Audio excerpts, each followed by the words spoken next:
வாக்குத்தத்தத்தை தேவன் தந்து பலப்படுத்துகிறார். வாக்குத்தத்தங்கள் எல்லாம் எதற்கு கொடுக்கப்பட்டிருக்கிறது என்று 2 பேதுரு 1:4 நாம் வாசிக்கிறோம்.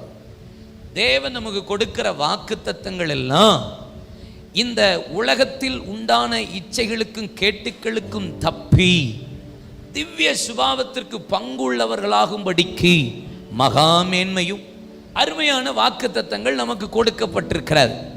அப்ப ஆண்டவர் ஒரு மனுஷனுக்கு வாக்குத்தத்தம் கொடுக்கிறார் என்றாலே வேதம் சொல்லுகிறது அவனை தேவன் திவ்ய சுபாவத்துக்கு பங்குள்ளவர்களாகும்படி மாற்றவே பிரதான நோக்கமே அவனை நல்லபடியா இருக்கணும், அவனை பரலோக சாயலுக்கு மாற்றுகிறதுக்கு தான் வாக்குத்தத்தத்தை தேவன் தருகிறார்.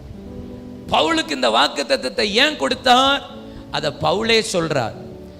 எனக்கு உள்ள மேன்மையை குறித்து, எனக்கு உள்ள காரியங்களை குறித்து, எனக்கு கொடுக்கப்பட்ட சில கிருப வரங்களை குறித்து என்னை நானே உயர்த்தாதபடிக்கு நான் என் படிப்பை குறித்தோ, என் ஜாதியை குறித்தோ, என்னுடைய குடும்பத்தை குறித்தோ, என் கோத்திரத்தை குறித்தோ, நான் எப்பேற்பட்ட இடத்திலிருந்து வந்தேன் என்பதை குறித்து நான் மேன்மை பாராட்ட எனக்கு இங்கே இடம் இல்லை.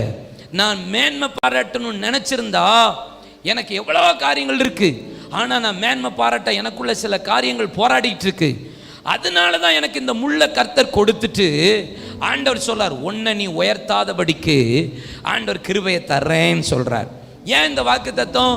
நீ உன்னை உயர்த்தி உன்னை நீ மேன்மைப்படுத்திட்டு தேவனுடைய கிருபையை இழந்து போயிடக்கூடாது, கிருபையை நீ போக்கடிச்சிடக்கூடாது, கிருபையை நீ உதாசீனப்படுத்திடக்கூடாது, கிருபையை